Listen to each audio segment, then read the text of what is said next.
Good morning प्यारे बच्चों एवं प्यारे साथियों। पिछले लेक्चर में आपने सेट के कितने तरह से रिप्रेजेंट करते हैं उनके बारे में सीखा। आज हम लोग सेट के प्रकार के बारे में सीखेंगे, सेट कितने प्रकार के होते हैं। चलिए बच्चों शुरुआत करते हैं बिना देर किए। सबसे पहले बच्चों आज जो टॉपिक डिस्कस करने वाले हैं उसमें सबसे पहले एम्प्टी सेट अच्छा आप और उसके बाद सिंगलटन सेट,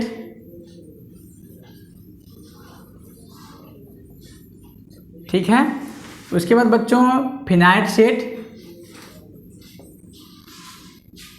और नेक्स्ट में इनफिनाइट सेट और इक्वल सेट और नेक्स्ट जो बच्चों इक्विवेलेंट सेट,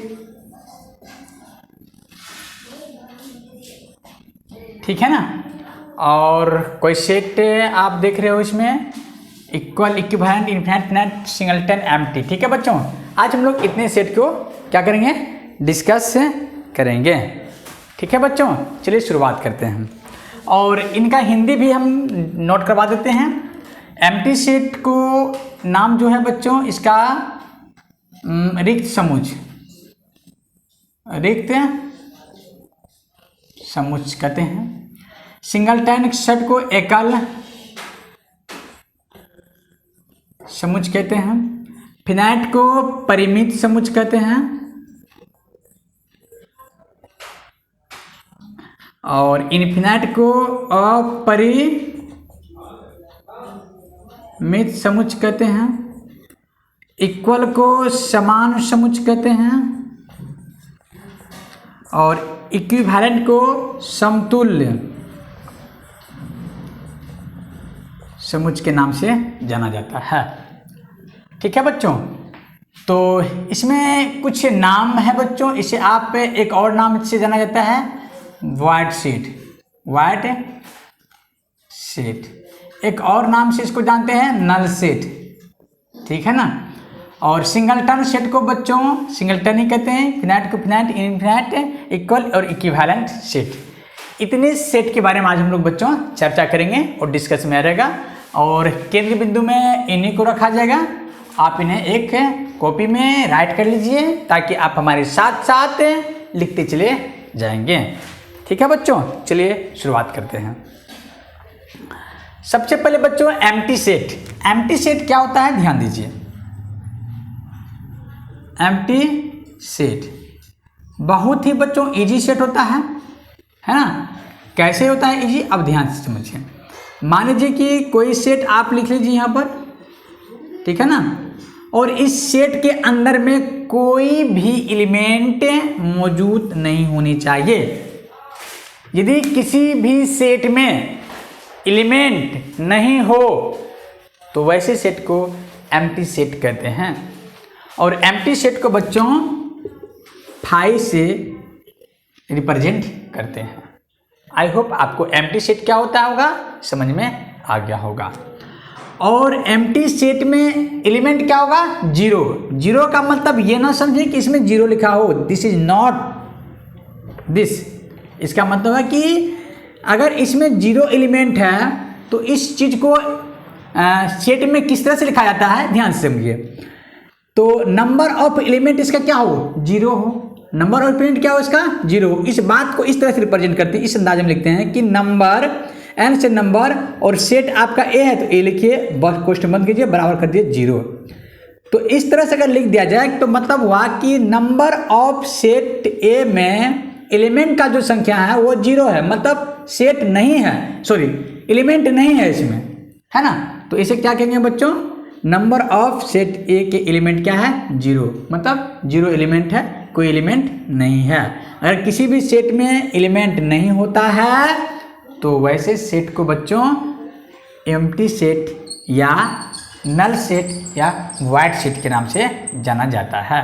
आई होप आपको null set, void set, empty set की कंसेप्ट समझ में आया होगा। इसे अगर बच्चों अगर आप लिखोगे तो इस तरह से लिख लीजिए। ये तो आपका बच्चों रोस्टर फॉर्म हो गया ना, रोस्टर फॉर्म। अगर आप इसे बच्चों लिखना चाहो किस फॉर्म में, सेट बिल्डर फॉर्म में, तो इस अंदाज में लिखो x such that x belongs to R, x such that x belongs to R, और क्या कहा जाता है कि एक्स स्क्वायर प्लस 1 इक्वल 0, इस अंदाज में लिखते हैं। तो देखिए अगर आप इसको डिकोड करोगे तो आपको नल सेट ही मिलने वाला है। कैसे नल सेट मिलने वाला है, ध्यान से देखिए। इसको आप बच्चों यहाँ पर कैलकुलेट कीजिए, एक्स स्क्वायर प्लस 1 इक्वल 0 हो गया, तो एक्स स्क्वायर बराबर -1 होगा, तो एक्स इक्वल आपका रूट अंडर क्या हो जाएगा, -1 होगा, प्लस माइनस लेकर के आएगा। तो बच्चों आप जान रहे हो कि कोई भी नेगेटिव नंबर अगर रूट के अंतर्गत में आता है, this is not a real number, वो रियल नंबर नहीं होता है। रूट के अंदर नेगेटिव नंबर आने का मतलब हुआ कि वह रियल नंबर है ही नहीं। तो यहाँ पर तो कहा है बच्चों एक्स रियल नंबर होगा, तो ये रियल तो है ही नहीं। तो एक्स में कोई एलिमेंट हुआ, कोई एलिमेंट नहीं हुआ। एक्स का कोई ऐसा वैल्यू है ही नहीं जिसे डालने पर -1 आपका यहाँ पर आ जाएगा, क्योंकि स्क्वायर जो होता है वह पॉजिटिव पोलिनोमियल्स होता है। स्क्वायर जो होता है वह पॉजिटिव नंबर हमेशा आउटपुट देता है। इसी वजह से आपका यहाँ तो नेगेटिव है, कोई भी एक्स यहाँ पर मौजूद नहीं है जिसको डालने पर आपको -1 मिलेगा। इसी तरह से आप देखो, ये देखा बच्चों आपने कि अगर आप इसको जी रोस्टर फॉर्म में अगर आप लिखोगे तो आप क्या हो जाएगा, आपका इस तरह से हो जाएगा, है ना, कोई भी एलिमेंट इसमें नहीं होगा। ठीक है ना। आई होप आपको समझ में आ गया होगा कि एम्प्टी सेट किसे कहेंगे और नल सेट किसे कहेंगे और सिंगलटन सेट वाइड सेट किसे कहेंगे। ये तीनों नाम एक ही माया का नाम है जिसे एम्प्टी सेट कहते हैं। आई होप बच्चों आपको एम्प्टी सेट का कंसेप्ट जो है वो क्लियर हो गया होगा। ठीक है, चलिए अब शुरुआत करते हैं हम लोग सिंगलटन सेट के बारे में। सिंगलटन सेट भी बच्चों बहुत ही आसान और सिंपल है, बस यूँ आप समझिए। सिंगलटन सेट,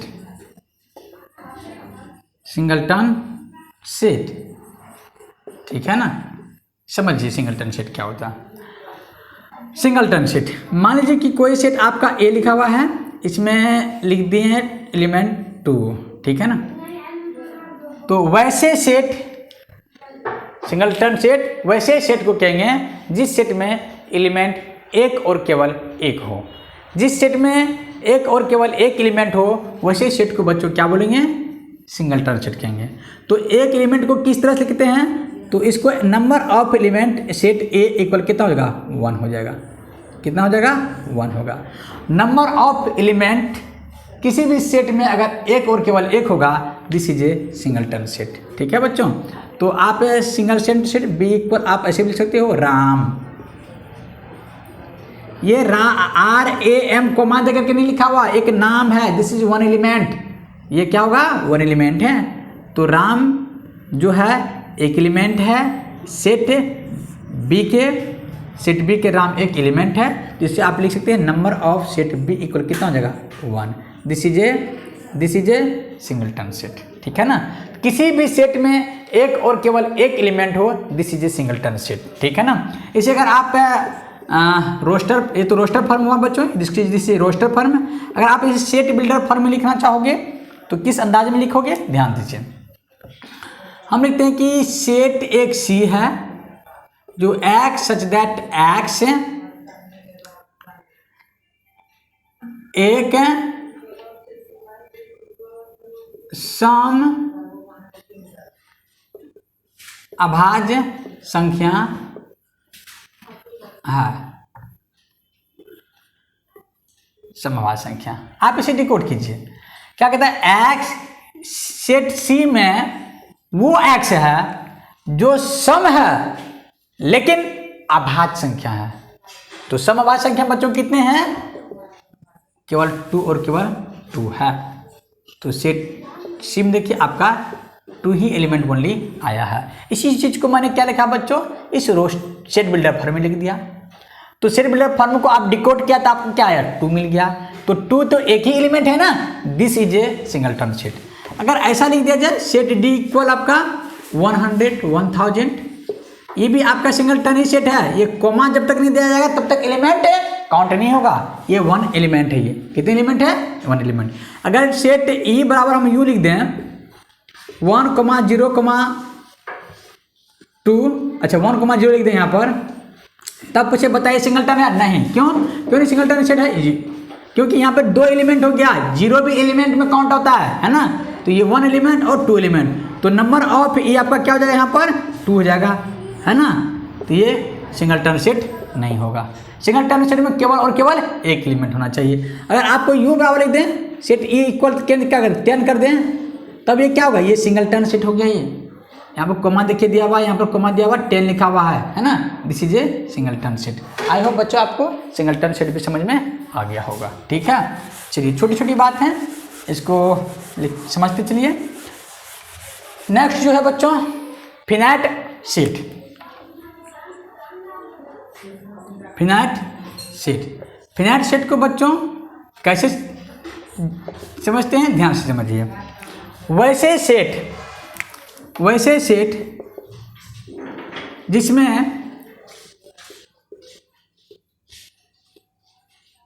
सेट जिसमें एलिमेंट की गिनती किया जा सके, वैसे सेट जिसमें एलिमेंट का काउंटिंग किया जा सके, तो वैसे सेट को बच्चों फिनाइट सेट कहते हैं। जैसे देखिए आप यहाँ पर लिखा मैंने, तो नंबर ऑफ ए अगर निकालेंगे कितना हो जाएगा? 1 2 3 4 हो जाएगा, है ना। This is A finite set. वैसे सेट जिस सेट के एलिमेंट को काउंट किया जा सकता है, गिन कर लिखा एक कार्डिनल नंबर लिखा जा सकता है, वैसे सेट को बच्चों फिनाइट सेट कहेंगे। वैसे सेट को क्या कहेंगे? फिनाइट सेट कहेंगे। फिनाइट सेट समझ में आ गया होगा बच्चों। फिनाइट सेट क्या होता है? जैसे आप देख लीजिए x such that x एक विषम धन पूर्णांक है और 4 less than x less than 15। ठीक है, अब हम बच्चों इसमें कह रहे हैं कि वो सेट का नाम दीजिए आप, ए लिखें यहाँ पर बी लिख दीजिए आप सेट। ठीक है ना। कहता है सेट बी में वो सभी एक्स हैं जो एक विषम धन पूर्णांक है, और वह विषम धन पूर्णांक कहाँ से कहाँ तक होनी चाहिए? एक्स का जो वैल्यू होगा वह 4 से बड़ा लेकिन 15 से छोटा। तो क्या होगा? 4 से बड़ा क्या होगा? अगर इसको डिकोड करेंगे आप, तो रोस्टर फॉर्म वगैरह लिखेंगे आप, तो क्या हो जाएगा बच्चों यहाँ पर? 4 से बड़ा 5 होगा, 7 होगा, और 9 होगा, 11 होगा, 13 होगा कि नहीं होगा? तो देखिए इसमें एलिमेंट को आप काउंट कर पाए 5 7 9 11 13, क्योंकि 4 से बड़ा विषम पूर्णांक क्या होगा? 5 होगा, और 15 से छोटा क्या होगा? 13 होगा। इसके बीच के सभी एलिमेंट आ जाएगा। दिस इज ए परिमित या फिनाइट एलिमेंट, फिनाइट सेट। ऐसे सेट की कैटेगरी को बच्चों फिनाइट सेट कहते हैं। ठीक है ना। आई होप आपको फिनाइट सेट के बारे में समझ में आ गया हो। अगर पूछा जाए आपको भारत के सभी नदियों का सेट, कौन सा सेट होगा? भारत के सभी नदियों के सेट, तो जितने भी नदियों का सेट होगा वो क्या होगा? फिनाइट सेट होगा, है ना। और अगर कह दिया जाए भारत के सभी बरगद पेड़ों का सेट, क्या होगा? फिनाइट सेट हो जाएगा। मैंगो ट्री का सेट क्या होगा? फिनाइट सेट हो जाएगा, क्योंकि उस सबको काउंट कर किया जा सकता है। जिस नंबर को आप काउंट कर सकते हो, this is A finite set, है ना। चलिए आपको बच्चों समझ में आ गया होगा कि फिनाइट सेट किसे कहेंगे। और आपको कहा जाए दुनिया के सभी देशों का समुच्चय क्या कहलाएगा? फिनाइट सेट कहलाएगा। भारत के सभी राज्यों का समुच्चय फिनाइट सेट कहलाएगा। भारत के सभी लोगों के समुच्चय फिनाइट सेट कहलाएगा, है ना। भारत के सभी 10 साल से कम उम्र के और 0 साल से बड़े उम्र के बच्चों का समुच्चय क्या कहलाएगा? फिनाइट सेट कहलाएगा। क्यों? क्योंकि काउंटिंग किया जा सकता है। जो सेट के एलिमेंट काउंटेबल हो, जो सेट के एलिमेंट क्या हो? काउंटेबल हो, उसे क्या कहेंगे? फिनाइट सेट कहेंगे। ठीक है। आई होप आपको फिनाइट सेट के बारे में बच्चों समझ में आ गया होगा। चलिए अब हम लोग समझते हैं बच्चों इनफिनाइट सेट। इनफिनाइट सेट क्या है, इनको भी समझ लीजिए, छोटी छोटी बातें हैं। फिनाइट और इनफिनाइट आपको आ गया होगा समझ में, ध्यान से समझिए। इनफिनाइट सेट, इनफिनाइट सेट है ना। इनफिनाइट सेट किसे कहेंगे, वैसे सेट जिसके एलिमेंट का काउंटिंग नहीं किया जा सकता है, जिस सेट के एलिमेंट का काउंटिंग नहीं किया जा सकता है, this is A finite set. ठीक है, जैसे मान लीजिए कि सेट ए इक्वल 1 2 3 4 5 6 7 डॉट डॉट डॉट, ठीक है ना। आप देख रहे हैं बच्चों, ये नेचुरल नंबर का सेट है ना। ये किसके सेट है, नेचुरल नंबर का सेट। ये अनंत तक जाएगा, ये कहाँ तक जाएगा, अनंत तक। This is A infinite set, अपरिमित अपरिमित समुच्चय, ठीक है ना। अपरिमित समुच्चय किसे कहेंगे, जिस सेट के एलिमेंट काउंटेबल नहीं होगा उसे क्या कहेंगे, अपरिमित समुच्चय कहेंगे। जैसे सेट हम बी लिखते हैं, अच्छा, एक्स सच दैट एक्स एक विषम धन पूर्णांक है, ठीक है ना। बताइए, एक्स वो सभी एक्स इस सेट के एलिमेंट होंगे जो विषम धन पूर्णांक है। तो बी अगर डिकोड करोगे तब क्या होगा, विषम धन पूर्णांक 1 2 3, अच्छा विषम धन पूर्णांक 1 2 3 5 डॉट डॉट डॉट इनफिनाइट लग जाएगा, है ना। ये परफेक्ट काउंटिंग नहीं होगा। जिस सेट के एलिमेंट को आप काउंट नहीं कर सकते हो, this is A infinite set. I hope बच्चों आपको इनफिनाइट सेट भी समझ में आ गया होगा, ठीक है। चलिए अब हम लोग चर्चा करते हैं बच्चों इक्वल सेट। इक्वल सेट समझने की कोशिश कीजिए, बहुत ही इंपॉर्टेंट है, मस्त है ये। चलिए इसको समझते हैं। इक्वल सेट क्या होता है, इक्वल सेट, ठीक है ना। इक्वल सेट, इक्वल सेट जो बच्चों होगा वह इसके लिए हमेशा 2 सेट आएगा। कितने सेट होंगे, 2 सेट्स होंगे। इक्वल सेट का जो आपका समझ डेवलप होगा, कम से कम 2 सेट इसके लिए चाहिए। जैसे मान लीजिए कि सेट ए के बराबर लिखे हैं 1 3 5 और 7, ठीक है। और एक सेट लिखे हम यहाँ पर बी, यहाँ पर 7 1 5 3, है ना।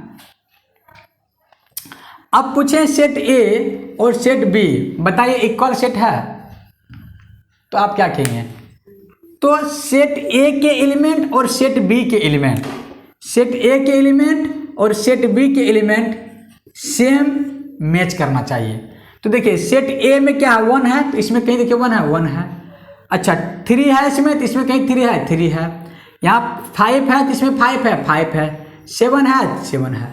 तो देखिए सभी एलिमेंट डिक्टो मैच कर रहा है, सभी भी एलिमेंट से क्या कर रहा है, डिक्टो मैच कर रहा है। This is a same element, इन 2 सेटों के बीच में जो है सेम एलिमेंट मैच करता है। तो हम कह सकते हैं सेट ए बराबर सेट बी। सेट ए बराबर सेट बी लिखने का हिम्मत आप तभी कर सकते हैं जब सेट ए का एलिमेंट और सेट बी का एलिमेंट डिक्टो क्या करता हो, मैच करता हो। डिक्टो क्या करता हो, मैच करता हो, तब आप सेट ए बराबर सेट बी लिख सकते हैं। एलिमेंट मैच करनी चाहिए, है ना, तो वो क्या कहलाएगा, इक्वल सेट कहलाएगा, है ना। तो कह सकते हैं कि सेट ए और सेट बी क्या है, इक्वल सेट है। क्या है, इक्वल सेट है ना। जैसे मान लीजिए कि सेट पी इक्वल आप 5 6 7 8, ठीक है ना। और सेट हम P1 लिखते हैं इस अंदाज में, एक्स है दैट एक्स एक प्राकृत संख्या है और 5 लेस और इक्वल एक्स लेस 9, ठीक है ना। ध्यान दीजिए इस चीज़ को जो मैंने लिखा है, इसको सेट बिल्डर फॉर्म में, इसको रोस्टर फॉर्म में। तो अब बताइए दोनों जो है आपका इक्वल सेट है कि नहीं है, इक्वल सेट है कि नहीं है। कैसे चेंज करेंगे, आप P1 को आप डिकोड पे लिख कीजिए, मतलब इसको रोस्टर फॉर्म में लिखिए। कहता है एक्स वो सभी एक्स जो प्राकृतिक संख्या है और एक्स का जो वैल्यू होगा वो 5 तो होगा ही 5, और 5 से बड़ा कितना होगा 6 होगा, 7 होगा, 8 होगा, और 9 से छोटा तो देखिए 5 6 7 और 5 6 7 P1 और P क्या कर गया, मैच कर गया। P1 और P और P1 का जो एलिमेंट है क्या हो गया, डिक्टो मैच किया। This is A equal set.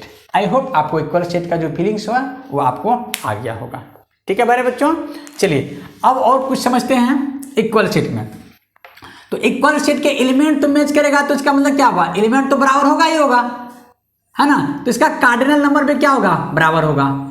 इसके कार्डिनल नंबर कितने हैं 4 1 2 3 4 कार्डिनल नंबर इसका हुआ। इसका भी कार्डिनल नंबर कितना है 1 2 3 4, इसका भी कार्डिनल नंबर कितना हो गया 4 हो गया। तो P और P1 के एलिमेंट का जो कार्डिनल नंबर भी मैच करता है और एलिमेंट भी क्या करता है, मैच करता है। तो यदि किसी सेट का किसी सेट का कार्डिनल नंबर और सेट के एलिमेंट डिक्टो मैच करेगा तो उसे क्या कहेंगे बच्चों, उसे बोलेंगे इक्वल सेट। इसको लिख सकते हैं NP1 इक्वल NP इक्वल कितना हो जाएगा 4 हो जाएगा। ठीक है ना।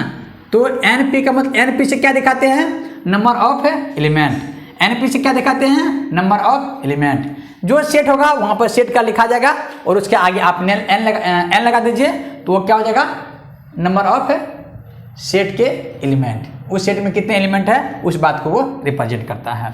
जैसे हम लिखें नंबर ऑफ सेट B, तो नंबर ऑफ सेट B कितना है, देखिए यहाँ पर नहीं, आप मान लीजिए कि 4 है।